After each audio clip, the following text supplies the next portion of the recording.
Chapter 11, from Anya's perspective. Seduction.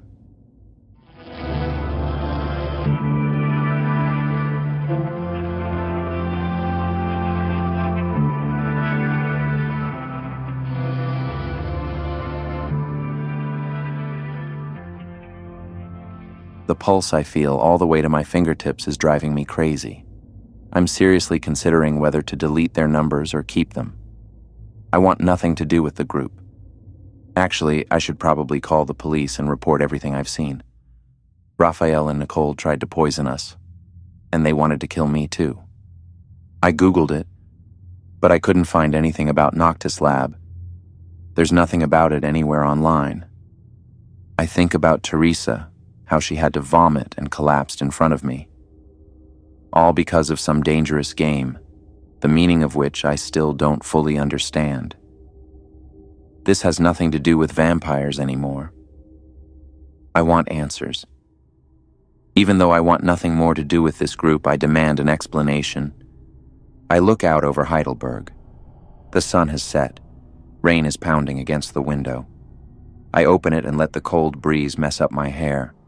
I feel icy drops on my cheeks. A storm is coming.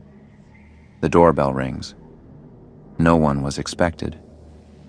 Who could it be? When I peek out of the room, my mother is already standing at the open door. "You're here for Anya, right?" I hear her say, surprised. Two heads peek around her into the hallway, Raphael and Nicole. My heart stops. I touch my throat. My mother doesn't look good. Her face is sunken. She struggles to walk through the apartment. She's almost just skin and bones now. She's wearing a hat. "We're her friends and we'd like to talk to her. Can we come in?" "Mama," I call. She turns around. "They want to talk to you." "Mrs. Wolf, right?" Nicole takes her hand and smiles. "Nicole." "Raphael." Raphael looks at me. He smiles as if he's in love with me. "Hi, Anya. Can we come in? I know it's late and you probably need some time to process everything, but we don't have much time." "Exactly. Please let us talk." Nicole pouts. My mother goes back into the living room. She was planning to order pizza, but it looks like my two friends have other plans for me. "I'm sorry," Raphael says, looking at the doorframe with concern. "What are you sorry for? For disturbing me with your last stunt and then just showing up like nothing happened? Like you're here to pick me up for a movie and McDonald's?" "That your mother is sick," Nicole whispers sadly, running a hand through her hair.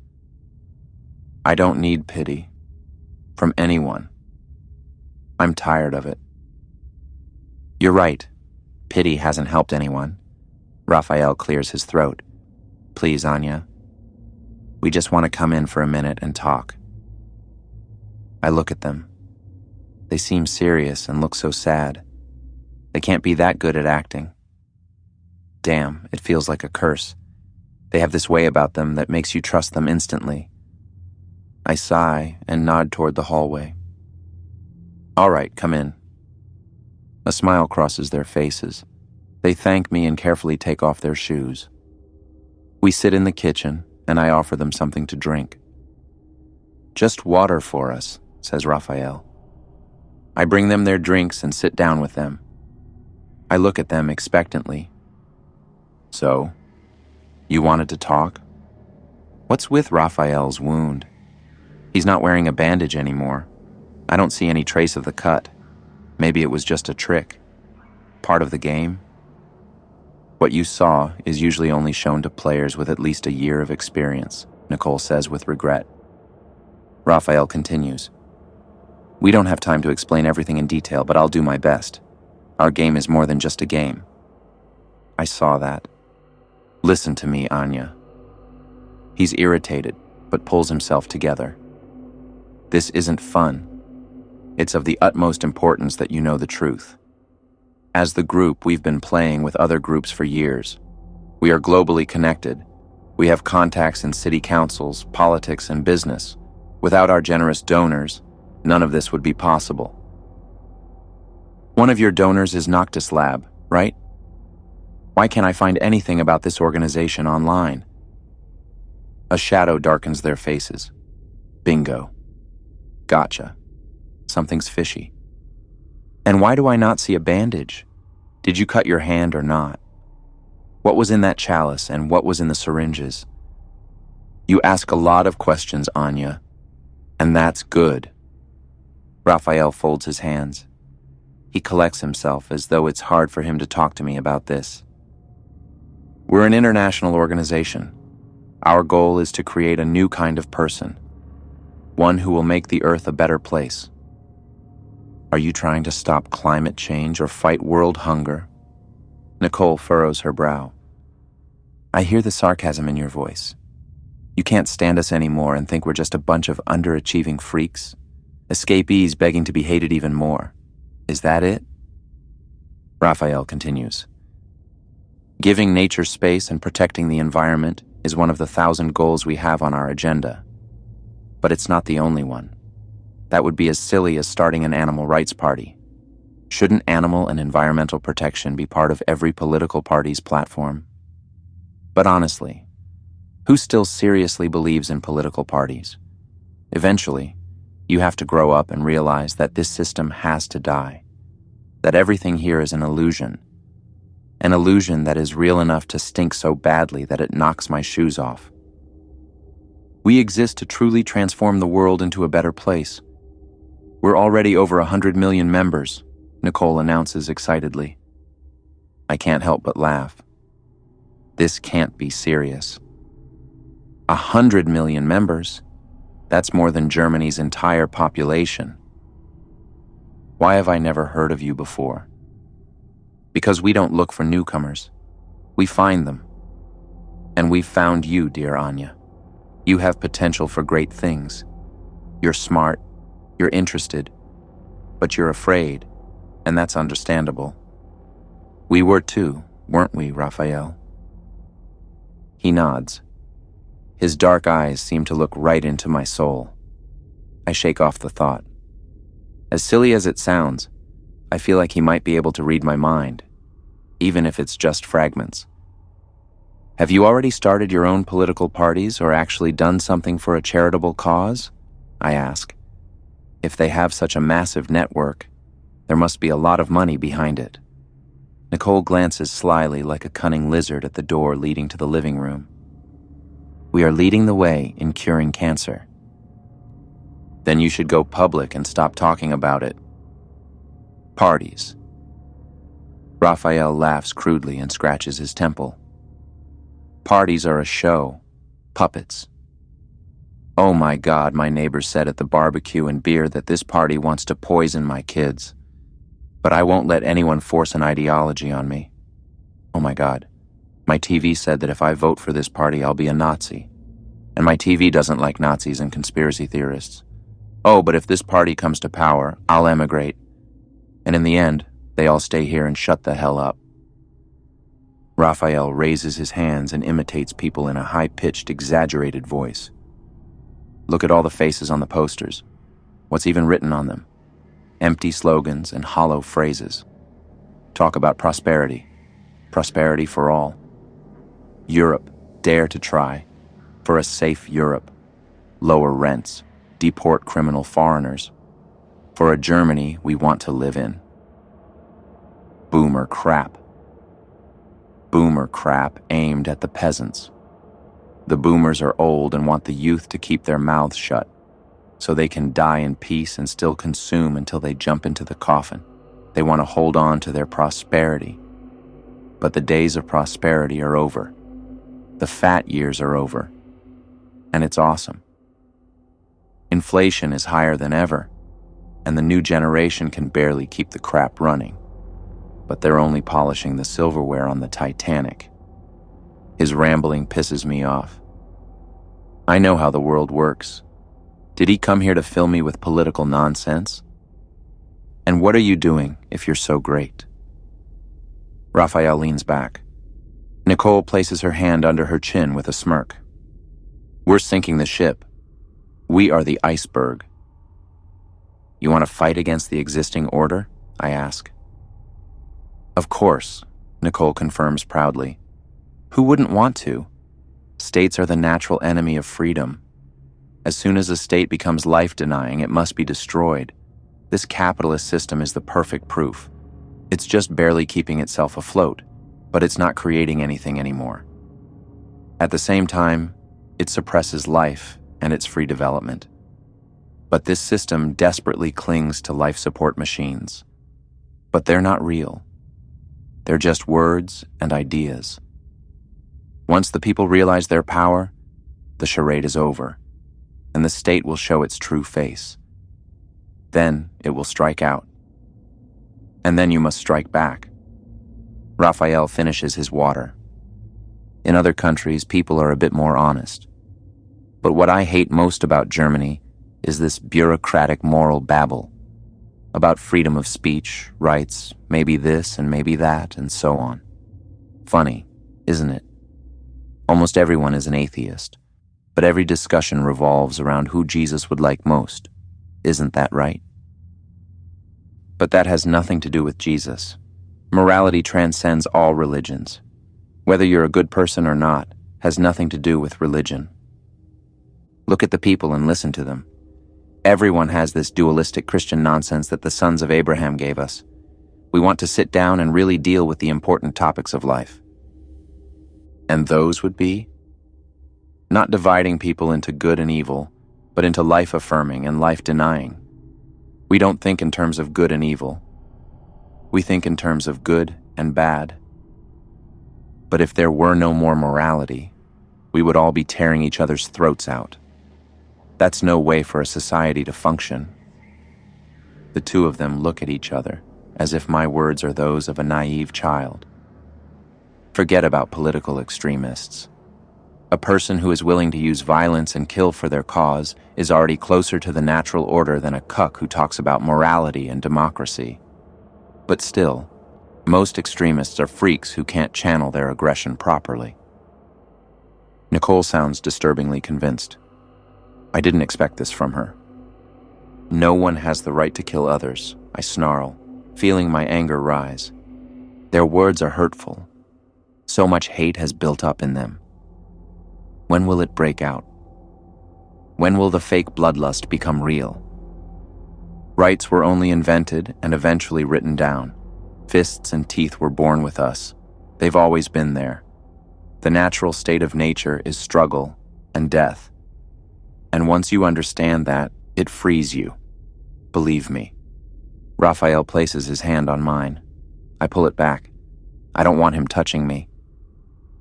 The left-wing extremists at least are honest, he says, grinding his teeth. They say that Nazis should be hunted and killed, because they're the enemy. The right-wingers still present themselves as victims and put stickers with 0% racism, 100% identity all over the street lamps, because they think they need to convince others that they're not the bad guys. Then the left will surely stop hating us. But you can't talk to anyone who wants to kill you.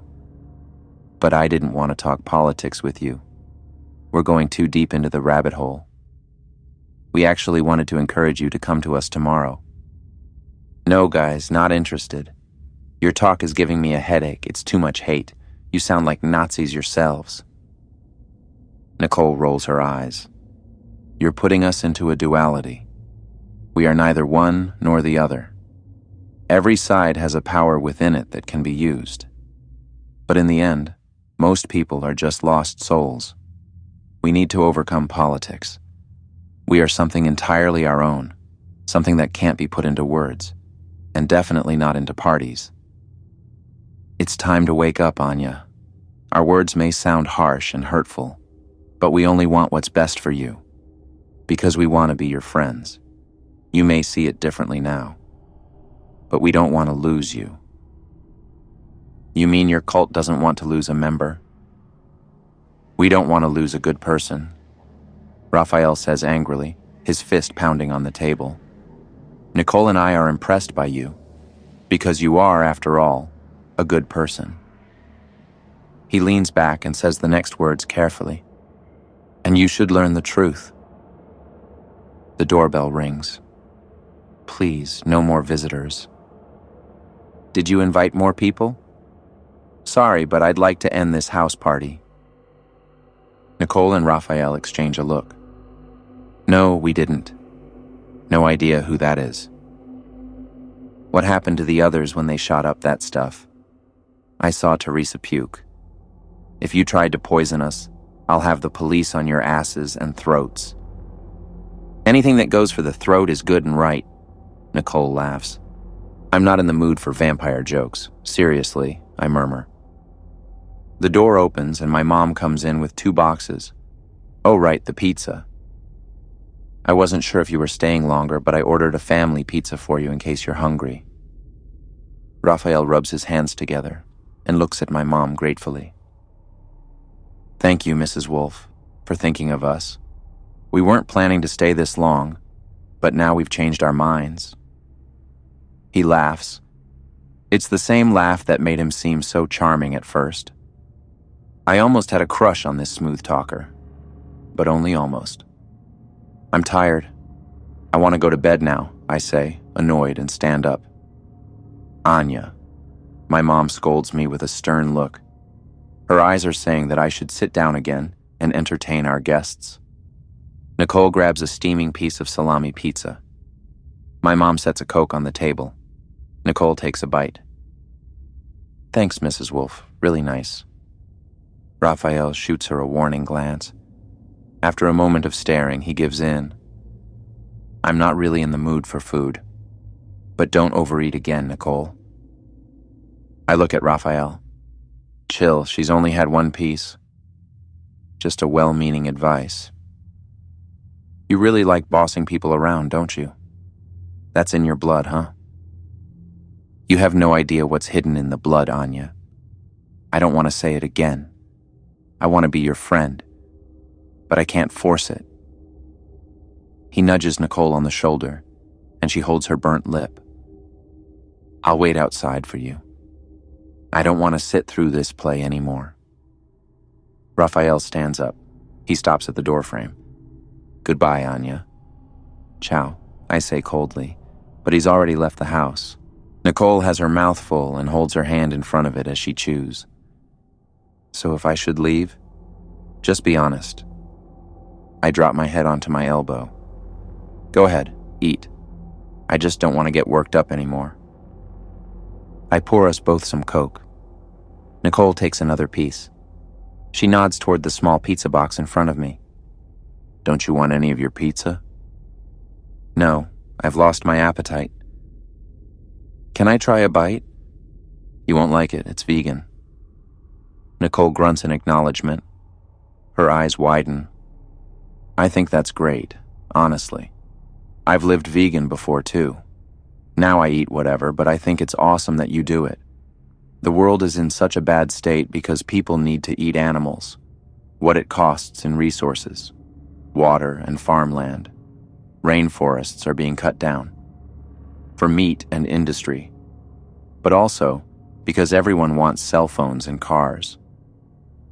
I'm for having super cities where everything is reachable by foot or bike, and that cars, planes, and even meat consumption should only be allowed for a small group of people.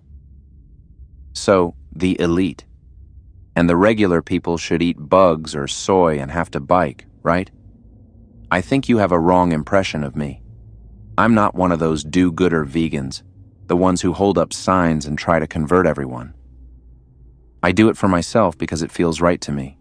I rarely make exceptions for vegetarian things, but please don't picture me as some kind of cliché vegan. I'm not like that. Nicole waves her hand, still chewing. I didn't say anything.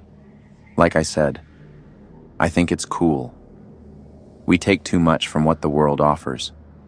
We exploit Mother Nature too much. Nicole touches my hand. Look at me, Anya. Everyone is fine. Teresa, Laura, Julius, and all the others.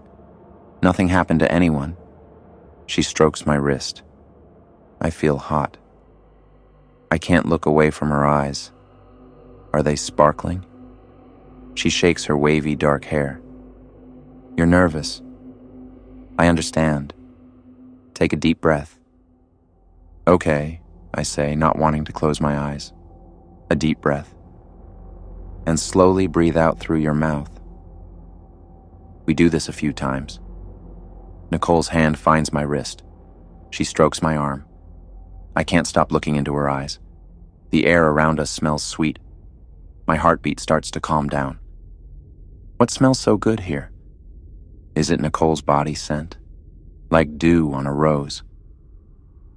Show me your room. I'd really like to see it, she whispers. Okay. We leave everything where it is. I lead her to my room and raise my arms. It's a bit messy, but yeah, this is where I live. I prefer the minimalist style. I'm not quite there yet. Someone once told me, everything you own will eventually own you. A simple wooden bed, 2 bookshelves filled with cheesy romantic fantasy novels, and a TV. You've got a nice place here. I laugh. When I have the money after graduation, I'll look for my own apartment. Nicole turns around and takes everything in with her interested gaze. My eyes are elsewhere, on her hip, on her butt. I feel hot, and my pulse races again like crazy. I hold my head. Are you staying in Heidelberg or do you want to move somewhere else? No idea. Maybe Mannheim. She takes my hand, and we sit down on my bed. I have a lump in my throat from excitement. Nicole looks up at the ceiling as if it were a hopeful starry sky. Do you sometimes get scared about the future? Like you think the world keeps spinning but you won't? Yeah, I sigh. The world is moving so fast. Oh man, I sound like I'm already having a quarter-life crisis. I swing my hand in the air. Hey, I've still got 5 years for this nonsense. Nicole laughs. She plays with her hair, a glance at her neck, down to the base of her breasts. I can see the bra under her black top. I don't feel right. Foreign thoughts and fantasies rush through me. Things I've never thought about. I feel attracted to Nicole, want to undress her, have sex with her. I want to kiss her right here, right now. But I'm not interested in women. This is all coming at me like a hammer. I had planned to sit on this bed with Raphael one day, let him undress me, not with his equally crazy assistant. She points to the yoga mat and the ab trainers, 2 yellow plastic dumbbells beside them. Do you work out? Yes, sometimes I go to the gym or do a few exercises here at home. I can see that. Nicole purses her lips appreciatively. She puts one arm around me, pulls me close to her, and I have butterflies in my stomach. Thank you, I whisper, my arms drawn up. I'm afraid to take the next step. You have a great figure. Trust me, guys like round butts and good thighs. And you have that, Anya. She whispers in my ear. And it's not just guys who like girls like you. Damn it, Nicole. What are you doing to me? I hear my mother coughing in the living room. It's getting worse and worse every day. I'm afraid that at some point she won't be able to get out of bed anymore. She has now also caught the flu. Her body can't take much more. The cancer is eating her up. Her immune system is shot. I tremble with fear every time she coughs. I put my hands over my face. My eyes water and the first tears flow. Nicole rubs my shoulder. Why are you crying now? Did I say something wrong? I'm afraid for my mom. The doctors say she doesn't have long. Not even you can help her, even if you might think so. My dad is in the US, and I don't know what I'll do when my mom is gone. Come here, sweetheart. Let me give you a hug. I cry into Nicole's shoulder. She wraps her arms around me tighter. I breathe in the scent of her hair, and I get that tingly feeling in my stomach again. As the tears subside, I feel her warm lips on my neck. She caresses my skin with breathy kisses, then a tender bite. I let out a moan. Nicole takes this as a signal to cup my head in both hands and look deep into my eyes. We kiss. Our tongues intertwine and I let myself go. She takes off my hoodie and throws it off the bed. Her lips work their way down from my larynx to my breasts. I rub her back and surrender to pleasure. I breathe in her scent and wrap my legs around her. She straightens up and undresses in front of me until she is only sitting on me in a bra. A moment later, it falls too. I don't have time to admire her breasts because she pounces on me again and takes off the rest of my clothes. While she kisses me hungrily, she takes on my leggings. We moan together. I love the way her hair falls on my face.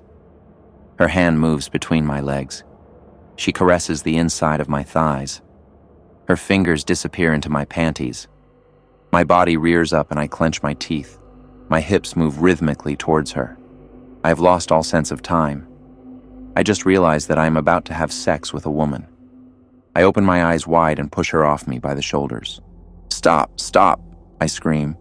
"We have to stop. No, stop."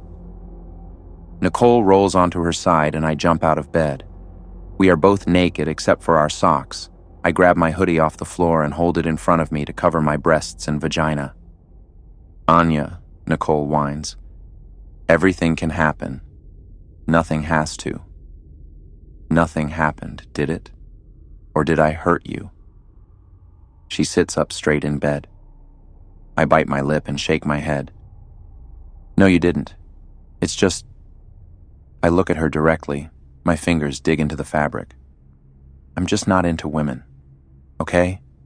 I'm not a lesbian and I'm not bi. I like men." Nicole sighs and looks at the floor. "Okay. I didn't know. Could have been, though. I don't usually throw myself at girls, you know." "Shit," I hiss, a hand to my forehead. I rub my nose. "I have no idea what came over me. Not a word to anyone. Yes?" I won't say anything. I hear her whimper.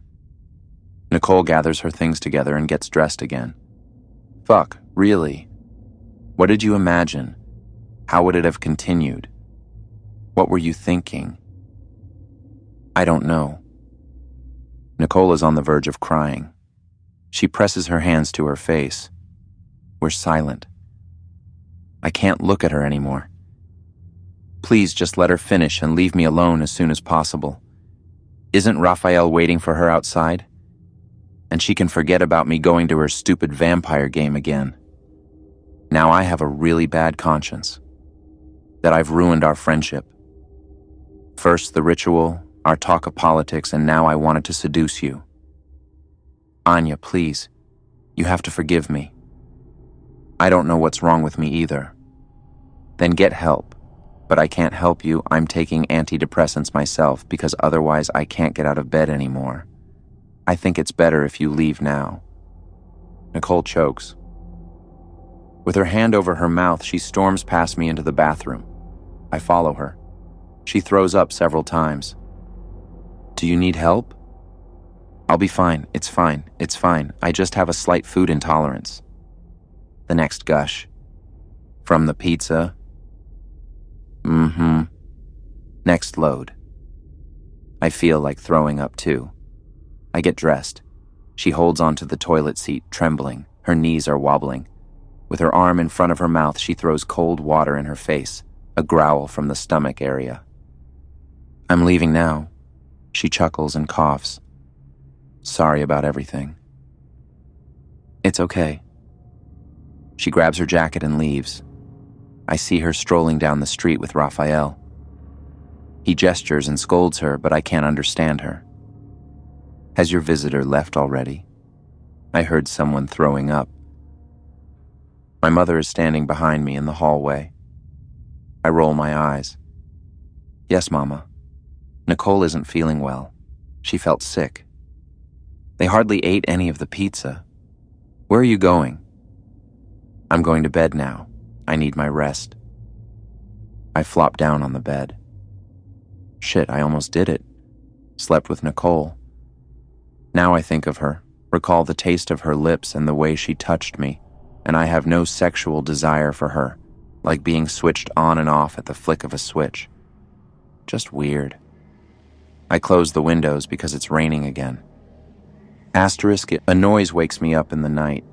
I tiptoe to my mother's bed and hear her breathing softly. Sometimes I lie down next to her at night so that she's not alone. I feel like I have to absorb as much of her warmth as I can while she's still with me, before she leaves me forever. The window is open. Blood is stuck to her mouth. I call the ambulance. No matter how much I shake her, she doesn't wake up. But she's alive. She has twitches in her face, as if she is haunted by a bad dream. She is breathing.